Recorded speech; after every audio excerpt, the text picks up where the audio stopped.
Good morning, church. Good morning, God. We're glad to have you here. Thank you, band. Or different band today. You may be seated. Thank you so much for gathering with us today here at Gather. We're glad to be in God's presence and be in your presence as well. And you know, when two or more are gathered, and we got a few more than that today, we're glad that God could be in our presence today. And thank you so much. I know summertime, a lot of folks are out at the beach going fishing, but we're glad that you chose to be here this morning. And hello to everybody watching online. We're glad to have you here. Today, we are still in this summertime. I'm speaking on different things each week. And this week we were celebrating Day of All Things. Day of All Things is a special day in our faith community where we celebrate our role as co-creators with God and our reawakening to that role and how we can visit creation and take care of creation and create through creation. And so we were celebrating that this weekend, and today we're talking about things. I got really creative this week, and I thought, what should I talk about? And I wrote down things. Okay, I'll talk about things this week. So that's my creative title for you. But things are all around us. Things are important. Things, it's just that general term for everything. For all those, things that pile up in our drawers and that junk drawer, or, up on our desk, or the things of our house that fill our life. And sometimes things are very useful, and sometimes things just cause a lot of clutter and chaos and confusion in our life. But we really want to appreciate things. We want to really honor things. As Mary Kondo teaches us, right?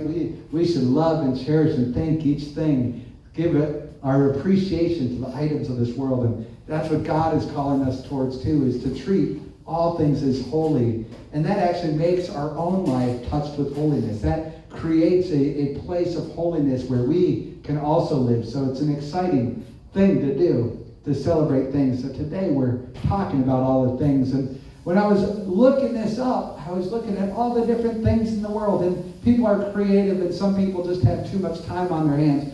These are mopping slippers. You just put them on, and you can sweep your house. You can just glide around. I used to see these. They had them for babies, and they had a whole suit. They could just crawl around your floors and clean up. I don't know how good it was for the children, but it was a fun invention.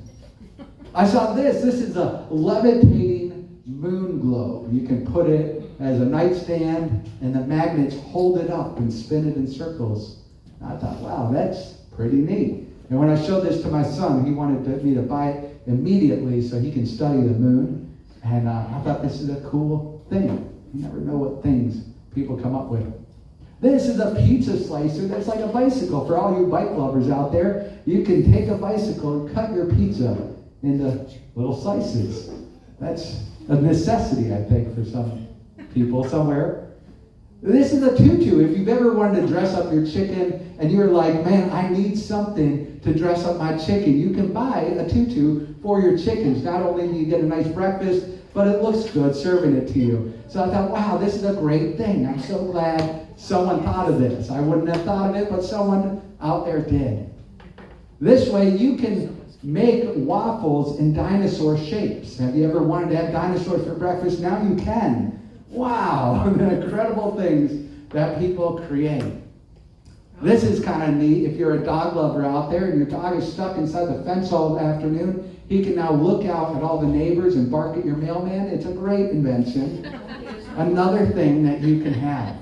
It's wonderful things. Wow. But there's also really useful things like our computers, right? It allows us to work. It now allows us to go to work even from our homes. It allows us to connect with family members even when we're isolated. It allows us to produce things we never could have done on our own, right? Computers are a wonderful thing. We have all these devices, our phones that we have that help us communicate and connect with others. We've got cars and transportation, things to move us around. Things are everywhere, right? And they're wonderful. And they get us from point A to point B. In a place like America, it actually allows us to go places. We'd be stuck, right? Without a car, I don't know how we could survive in this country. But we have cars, right? And we have homes, beautiful homes. People have shelter, right? all these beautiful things that God gave us, and then we said, okay, what can I do with that stuff there? And I made it into a shelter. No longer do we have to live in caves, folks. We have houses. So wonderful things. And of course, then there's money. And money actually represents all things in a sense, right? Because, well, with money, you can buy things. You can fill your house with things. You can, clothe yourself and take care of your loved ones. You can do many things when you have money. But when we talk about Day of All Things, we're not just talking about things, right? We're talking about creation too, right? So things are the things we produce. God already produced a lot of things. One of those, it's a beautiful nature around us. The trees that give us oxygen, give us shade. They just bring joy to many, many people, right? Provide shelter for many animals. We have all the beautiful animals of creation, a variety that can tickle your fancy, all these interesting animals that do different things that create and multiply throughout this world. God blessed us with this beautiful creation. But it's also about what we make of it, right? It's not just that God gave us these things. God gave us the raw materials. He dropped it all on us. He created this world and said, what are you going to do with it? So today we're celebrating not only that things exist out there, but what we can do with those things. How we can create, how we can make more beauty in this world, how we can glorify God, how we can take care of our brothers and sisters because of the things God created, but also because of our interaction with them. Now, sometimes people create things that are beautiful and change people's lives, and sometimes they make chicken tutus, right? Some things are very valuable, and some things are just things, right? But we have the ability to create things. Some improve our lives. Some things actually make life a little harder, or a little grosser, a little, clutter up life. But we have the power and the free will to take the raw material God gave us and create beautiful things. So today, that's what we're talking about. And, creation has been waiting for you. Creation has been waiting for us to awaken to this, to realize our power and our potential. For the creation awaits an eager expectation for the children of God to be received. So for thousands of years, this world has existed, has just been around, and people just kind of did the best that they could with what they had. But creation's been waiting for a little bit more. A little bit more respect, a little bit more honor, a little bit more creativity. Creation's been like, wow, we have this potential. We have this raw material. We have all this possibility of what we could become. But we're waiting for God's children to awaken to their God-given gifts and their creativity and their ability. And so in Romans, it's encouraging that we are to awaken ourselves, to be revealed to this world, and to take our rightful role as creators, as co-creators together with God. And Father Moon said this about Children's Day. We have Welcome Parents' Day and then Children's Day. However, we cannot achieve complete restoration with only parents and children, right? Just people is not enough. He says, when God blessed the first human beings, he told them to be fruitful, multiply, and subdue all created things. Thus, as there are parents and children, there must be also be all things of creation that can come under dominion.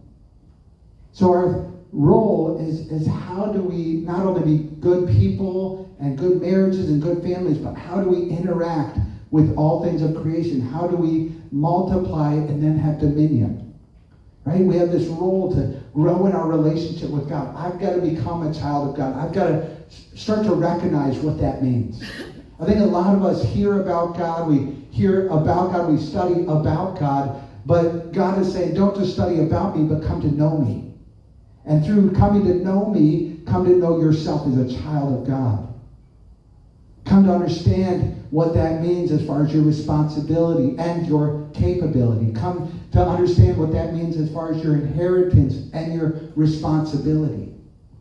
God is calling us to grow and mature, to overcome our limitations and come into our full being as the sons and daughters of God. I mean, it's a mind-boggling idea. The Most High God wants you to recognize yourself as his child. So that's our first blessing, recognizing it and then coming into a completion of that role. Maturing ourselves, studying, growing the best we can, understanding our capabilities, learning new skills and abilities, maturing ourselves through our relationship with God, through attending God as our Heavenly Parent, through connecting with God. We awaken ourselves and learn who we truly are. The second is to multiply that love. It's one thing that I perfect myself, mature myself, but I also need to learn, how does that relate with others? I can say I'm the kindest person in the world, but if my wife disagrees, if my kids disagree, right, it doesn't mean much, right? I need to perfect that love in relationship to one another, to other people, to the people in my life. I need to multiply that love. I need to go, okay, God, I see who I am now. Now I'm starting to see who these other people are in my life. And now I'm going to love them as you have loved me. So we need to learn to multiply that love. But then finally, God says, okay, now you have your family. Now the third blessing is equally important. It's one of the three. Is how are you stepping into your role as a caretaker, as the gardener of creation, as the co-creator? The one you were meant to be. You were meant to grow yourself so you could inherit this world and make it flourish, make it abundant, make it beautiful, that you could take care of your family, take care of others, you could create new things. God was so excited to see what you would do, what you would create. And God said, I'm giving you this gift, this ability, but you've got to grow into it. So our third blessing is to start to understand our relation to creation. Our relationship with the natural world and how we're meant to live with it and live to multiply it, live to make it more. The Lord God took the man and put him in the Garden of Eden to work it and take care of it. This was God's intention. He said, wow, I've spent all these years building up this great world. I parted the seas and I raised the mountains. I populated the earth with all these beautiful animals. I made all this beautiful plants and foliage, right? Now I want someone to take care of it. And he placed us in the middle. I mean, what an awesome responsibility, an awesome privilege, an awesome honor that God created us to take care of this whole wide world. But not only care for it, but to work it, to make something of it, right? There's the two parts here. It's care for it, but it's also to work it, to do something with it. Not just, oh, okay, this is nice trees, and walk through it and look at it, but what are you going to make of it? What are you going to create? What are you going to do? God's like, wow, here's all the stuff you'd ever need to create anything in your mind. What are you going to do? So God placed us in this world for this role, this responsibility, this opportunity. How can you multiply his love and create it through the world? So there's different things, right? We appreciate the nature. We garden it. We make it bear fruit. And we care for the plants. And I know Miss Jane, she's an expert at this, telling us how to take care of the bugs from killing all your plants and, take care of all this, right? How do we nurture creation? How do we make it healthy? How do we feed our families? How do we feed others? How do we multiply the blessings we have here and give it out to others? How do we take care of creation, the animals, feed them, taking care of them, taking on our role to nurture them and help them grow and have a place? But it's also, this blessing is also about how we're creating something new. How we're looking at the cement and, how can we make cement? How can we make bricks? How can we build a house? How can we cut wood and make it into something? Not just appreciating taking care of the natural world, but creating something brand new. Creating something from our mind, something from our heart that we want to put into this world to make it a better place. God was excited when he created this, and he thought, I wonder what this person's going to do. I have no idea. I've got a bunch of trees around him. I've got a bunch of clay. I wonder what he's going to create. I wonder what he's going to have in his mind. I wonder what she's going to make for her family. What is it going to... And God's excited and waiting for it. God, just as much as creation, is probably eagerly awaiting for you to wake up and be like, wow, I can do all this. I have this power. I have this ability. And what are we going to create in a beautiful sense as well? Not just building houses and building factories, but what are we going to add value and make this world a more beautiful place? All these pigments, all these colors, God didn't just put them out there for nothing. He put them out there to see what you would do. What we would do as humanity, what we would do as a people. How can we create and multiply the beauty that God already put into this world? But the value comes from our interaction, right? As much as those trees out there are beautiful, as much as a flower is beautiful, it really obtains its value when we interact with it, when we cherish it, and when we bring it to attention. Consider a rose. How is its original beauty determined? It is determined when the purpose for which God created the flower and the divinely given human desire to appreciate it and bring out its beauty are fulfilled together. Right? So God had put all this potential energy, all this potential beauty, all this potential energy out into this world. And then he placed you in the middle of it. And said, okay, now you got to cherish this, connect with this, live with this creation, bring out its beauty. And in that moment, when you stop and you smell and appreciate that rose, when you cherish it and look at its colors and it inspires you, finally that rose can say, wow, I have a purpose, right? How many times did I hear growing up, like, hey, if you take that piece of bread and just go, wow, I love you, bread, and because of you, I've got the energy to go about my day, and I can smile and share love with others. You are a wonderful piece of bread. That bread now feels so much value, right?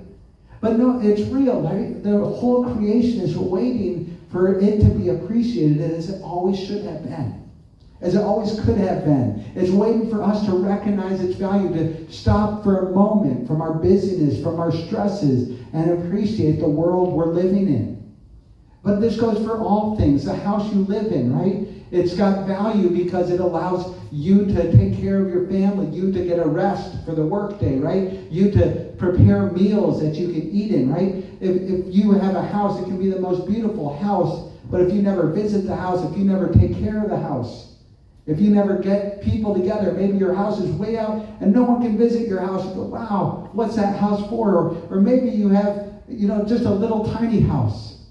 It doesn't look like much, but man, all your friends can always come over and you've always got, coffee on the counter waiting for someone and you've made connections with people and you've invested in their lives and you've seen your kids grow up there. You go, wow, this is the most precious house.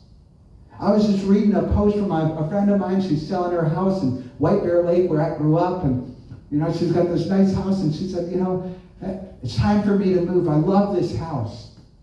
This is a house where my kids learned to bike ride.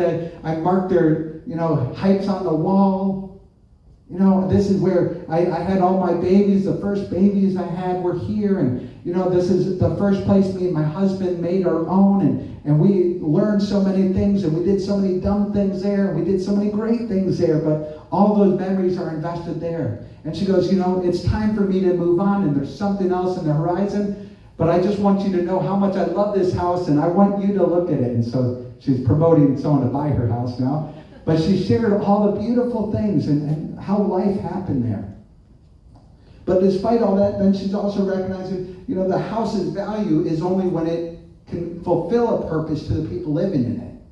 If you grow too big for it, or if you grow too small for it, right? Sometimes you have a beautiful house, but all the kids grow up, and then you go, okay, well, do I need all this space? It's a lot to take care of. And then you might downsize, right? It doesn't mean that house lost its value. It's just a different time, right? And so all things receive their value when we're able to appreciate them in the time we're at, right? In the season we're at. A pencil can be the most beautiful pencil. A ball can be the most valuable thing. I think about my son, and a boy, right? A ball could be the most valuable thing in the world to them, right? And then 5 years later, it doesn't matter at all to them, right? And then it's clothes, or it's a car, or whatever it is, right? But the value of items is how much we can appreciate them, how much we can use them and utilize them to better our life, better our relationships, and move us forward in this world. So finally, how do you treat all the things? You must consider them as a higher dimensional and holy. In another word, you should view them as the most precious amongst all expensive antiques. You must think you are touching the object which was created by God's own hand. Have you ever thought about that? You know, you pick up a glass and you go, man, God had a part in this. Like, I'm touching something that God touched. He put it together, and, well, we put it together for him, right? But he put the raw material there. This is the value of an item. At the same time, you should long that this holy object should reach and contact me, a human being, with his holiness.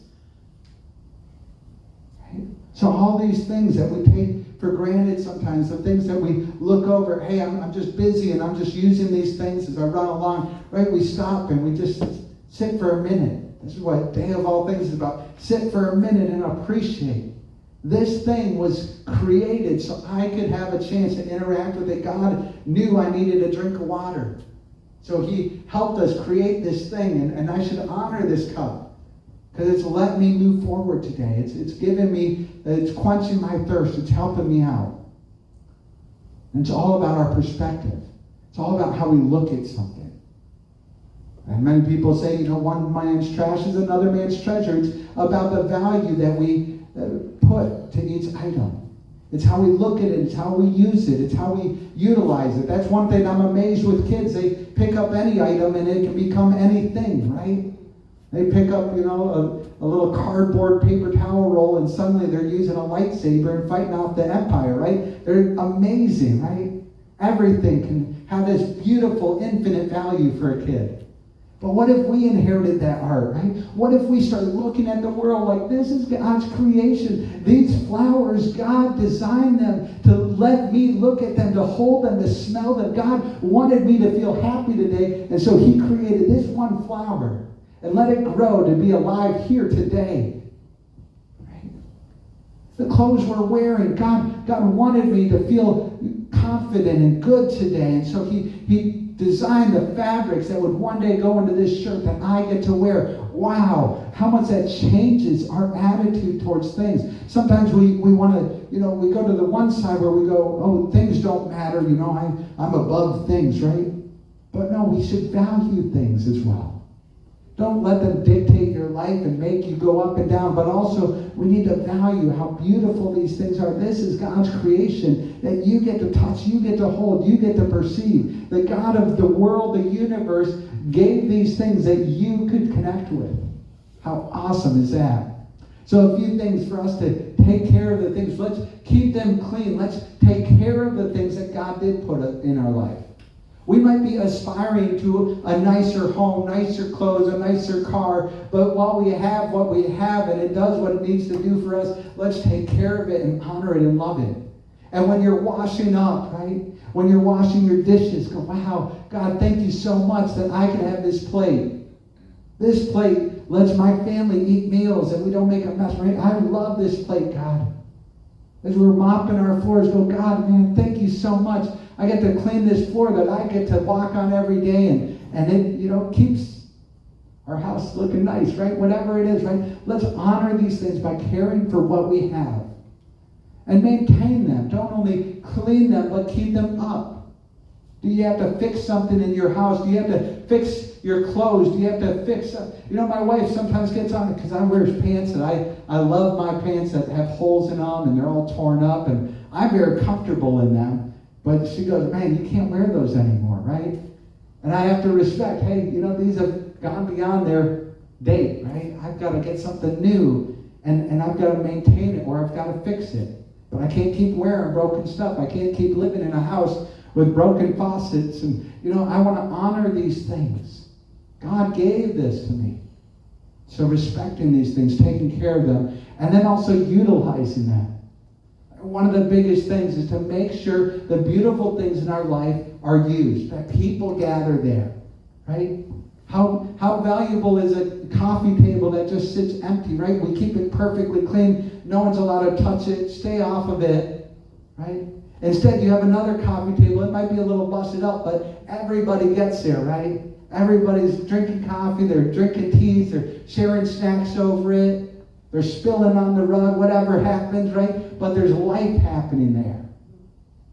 Now you're bringing value to that room, to that house. And so when you think of your place, it's not about just keeping it clean, but what experiences, what relationships get to happen there. This room itself is whatever, right? It's beautiful, it's nice, right? But it's only valuable because of the interactions we get to have here, because of the lives that have been touched here, because we had couples get married here, because we had, babies kind of take their first steps here, because we've had people renewed with the Spirit of God here, and that makes this place a holy space. But it's because of the interaction, the relationship, the connection that happens in a room, not just the room itself. So we need to honor our places. Hey, you've got a house. How can you invite people in? Invite life to happen there. Invite experience. When you're eating dinner, how can you put your phones down and connect with human beings and make that dinner table a beautiful, holy place? It's about the connection and the relationship. Remember that God gave us things to make our lives richer. It's not just things to fill up our life. It's not just trophies to add up, to compare with your neighbor and say, well, I have better things or bigger things or newer things than you. But God did give us these things to make our life richer, not in a material sense, but in relationships and experiences and creativity.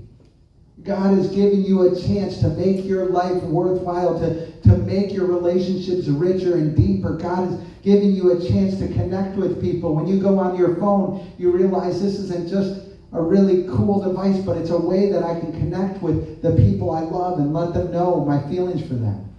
What an incredible thing I have that. Right? What an incredible life I can have when I appreciate what God has given me, the things and the items that are in my life.